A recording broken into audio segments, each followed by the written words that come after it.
Maayong udto sa tanan at sa talang mga tagapakinig kanang kahimtang sa panahon karong adlaw, Hunyo 4, 2014. Trough of low pressure area nakaapekto sa extreme northern Luzon. Karong forecast ang Metro Cebu, Metro Manila makasinati ng katag na panagom ngadto na sa Madagumon, nabana na sa patak-patak ng mga pag-uwan or panugdog kilat. Ang rehiyon ng Cagayan Valley, Ilocos ug Cordillera ug probinsya ng Aurora makasinati ng Madagumon na kalangitan, inabana na sa Mahinay ngadto na sa kasarangan ng mga pag-uwan ug panugdog kilat.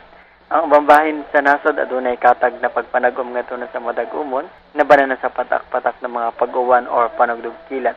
Mahining ito sa kasarangan ang hangin ng Muhoros, gikan sa habagatan ngadto na sa habagatan Kasadpan ang magpasulabi sa Luzon, ug gikan naman sa habagatan ang magpasulabi sa Kabisayan ug sa Mindanao. Ug ang kadagatan sa kabaybayunan malinawon ngadto sa kasarangan ang pagbalod.